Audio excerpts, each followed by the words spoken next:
നമസ്കാരം. ഗ്ലോബൽ സമയത്തിലേക്ക് സ്വാഗതം. യുഎസിൽ സ്ഥിരതാമസമാക്കാൻ ആഗ്രഹിക്കുന്ന ഏതൊരാളിന്റെയും ഏറ്റവും വലിയ സ്വപ്നമാണ് യുഎസ് ഗ്രീൻ കാർഡ്. ഒരിക്കൽ ഗ്രീൻ കാർഡ് ലഭിച്ചാൽ പിന്നെ യുഎസിൽ സുരക്ഷിതരാണെന്നും യുഎസിൽ നിന്നും ആർക്കും ഗ്രീൻ കാർഡ് ഉടമകളെ പുറത്താക്കാൻ കഴിയില്ലെന്നുമാണ് ഭൂരിഭാഗം ആളുകളും വിചാരിക്കുന്നത്.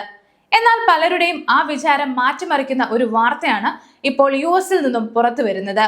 യുഎസിൽ നിയമപരമായി സ്ഥിരതാമസമാക്കിയ ആളുകൾക്ക്, അതായത് ഗ്രീൻ കാർഡ് കൈവശമുള്ള ആയിരക്കണക്കിന് ആളുകളുടെ ഫയലുകൾ യുഎസ് ഭരണകൂടം വീണ്ടും സൂക്ഷ്മമായി പരിശോധിക്കാൻ തുടങ്ങിയിരിക്കുന്നു. ഇതിനോടകം തന്നെ നിരവധി ആളുകൾ നാടുകടത്തൽ ഭീഷണി നേരിടുന്നു എന്നാണ് ഏറ്റവും പുതിയ റിപ്പോർട്ടുകൾ. ട്രംപ് ഭരണകൂടത്തിന് കീഴിൽ പുതിയതായി രൂപീകരിച്ച പ്രത്യേക വിഭാഗമാണ് ഈ കർശന പരിശോധനകൾ നടത്തുന്നത്. എന്നാണ് യുഎസിൽ ഇപ്പോൾ സംഭവിച്ചുകൊണ്ടിരിക്കുന്നത്. ആർക്കൊക്കെയാണ് ഇതിന്റെ പണി കിട്ടാൻ പോകുന്നത് എന്നാണ് ഇന്ന് നമ്മൾ നോക്കുന്നത്. ന്യൂയോർക്ക് ടൈംസിന്റെ റിപ്പോർട്ടുകളിൽ എന്താണ് പറയുന്നതെന്ന് നമുക്ക് ആദ്യമേ നോക്കാം. ഈ വൻ പരിശോധനയ്ക്ക് പിന്നിൽ US department of homeland security ആണെന്നാണ് റിപ്പോർട്ടുകൾ. യുഎസ് പൗരത്വവും കുടിയേറ്റ കാര്യങ്ങളും കൈകാര്യം ചെയ്യുന്ന യുഎസ് സിറ്റിസൺഷിപ്പ് ആൻഡ് ഇമിഗ്രേഷൻ സർവീസിൽ പുതിയതായി രൂപീകരിച്ച ഒരു പ്രത്യേക വിഭാഗമാണ് ഈ റെക്കോർഡുകൾ വീണ്ടും സൂക്ഷ്മമായി പരിശോധിക്കുന്നത്.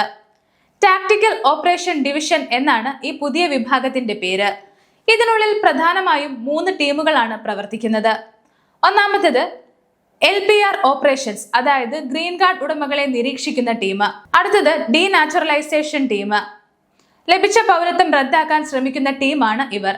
അടുത്തത് റെഫ്യൂജി റീവെയിറ്റിംഗ് ടീം, അഭയാർത്ഥികളുടെ പശ്ചാത്തലം വീണ്ടും പരിശോധിക്കുന്ന ടീമാണ് ഇവർ. ഈ വിഭാഗത്തിന്റെ ഡയറക്ടറായ ഡാനിയൽ ആൻഡ്രോഡ് ഒരു ഇമെയിലിൽ ഈ പദ്ധതിയെ വിശേഷിപ്പിച്ചിരിക്കുന്നത് LPR റിമൂവൽ അപ്പാരറ്റസ്, അഥവാ ഗ്രീൻ കാർഡുകാരെ പുറത്താക്കാനുള്ള സംവിധാനം എന്നാണ്. ഏകദേശം 40ഓളം പ്രത്യേക ഇമിഗ്രേഷൻ ഓഫീസർമാരാണ് രാത്രിയും പകലും ഒരുപോലെ വ്യത്യാസമില്ലാതെ പഴയ ഫയലുകൾ പരിശോധിക്കുന്നത് എന്നാണ് റിപ്പോർട്ടുകൾ. മെയ് 7 വരെയുള്ള ഡേറ്റ അനുസരിച്ച് ഏകദേശം 2890 ഗ്രീൻ കാർഡ് കേസുകൾ ഈ സംഘം പരിശോധിച്ചു കഴിഞ്ഞു, അല്ലെങ്കിൽ നിലവിൽ പരിശോധിച്ചുകൊണ്ടിരിക്കുകയാണ്. ഇതിൽ 80% കേസുകളിലും മറ്റ് പ്രശ്നങ്ങളൊന്നും കണ്ടെത്താത്തതിനാൽ തുടർ നടപടികൾ ഒഴിവാക്കിയിട്ടുണ്ട്. എന്നാൽ 500-ലധികം ആളുകളുടെ ഫയലുകൾ ഇപ്പോഴും കടുത്ത നിരീക്ഷണത്തിലാണ് എന്നാണ് റിപ്പോർട്ടുകൾ. ഏറ്റവും ഞെട്ടിക്കുന്ന കാര്യം, ഈ പുനഃപരിശോധനയ്ക്ക് ശേഷം നിയമപരമായി ഗ്രീൻ കാർഡ് ലഭിച്ച 50-ലധികം സ്ഥിരതാമസക്കാരെ രാജ്യത്തു നിന്നും നാടുകടത്താനുള്ള നിയമപരമായ നടപടികൾ ഭരണകൂടം ആരംഭിച്ചു കഴിഞ്ഞു എന്നതാണ്. ഇത് വെറുമൊരു തുടക്കം മാത്രമാണ് എന്നാണ് ഉദ്യോഗസ്ഥർ സൂചന നൽകുന്നത്. രാജ്യത്തുടനീളമുള്ള 10,000-കണക്കിന് മറ്റ് ഗ്രീൻ കാർഡ് ഉടമകളുടെ വിവരങ്ങളും വരും ദിവസങ്ങളിൽ ഇത്തരത്തിൽ പുനഃപരിശോധനയ്ക്ക് വിധേയമാക്കാൻ ലിസ്റ്റ് തയ്യാറാക്കിയിട്ടുണ്ട് എന്നാണ് റിപ്പോർട്ടുകൾ. എന്തുകൊണ്ടാണ് സർക്കാർ ഇങ്ങനെ ഒരു കടുത്ത നടപടിയിലേക്ക് നീങ്ങുന്നത് എന്നതിന് USCIS വക്താവായ സാക് കാലർ വ്യക്തമായ മറുപടി നൽകുന്നുണ്ട്. US പൗരന്മാരുടെ സുരക്ഷ ഉറപ്പാക്കുന്നതിനും ഏജൻസിയുടെ മുൻഗണനകൾ സംരക്ഷിക്കുന്നതിനുമാണ് ഈ ആഭ്യന്തര മാറ്റങ്ങൾ എന്നാണ് അദ്ദേഹം വ്യക്തമാക്കിയിരിക്കുന്നത്.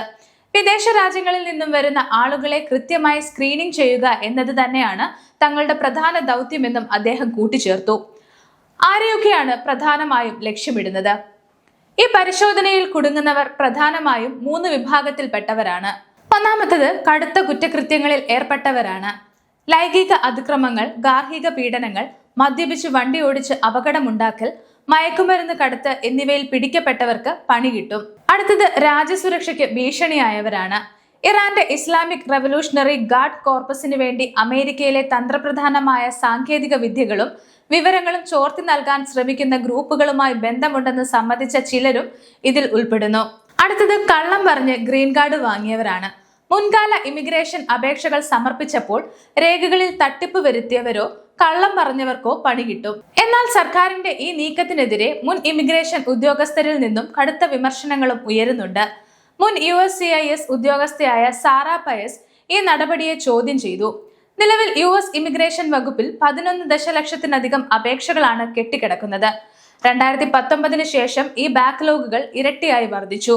ഈ അപേക്ഷകൾ തീർപ്പാക്കാൻ ശ്രമിക്കുന്നതിന് പകരം ഇതിനകം നിയമപരമായി ഗ്രീൻ കാർഡ് കിട്ടിയ ആളുകളുടെ പിറകെ നടന്ന് സമയം കളയുന്നത് ശരിയല്ല എന്നാണ് സാറ പറയുന്നത്.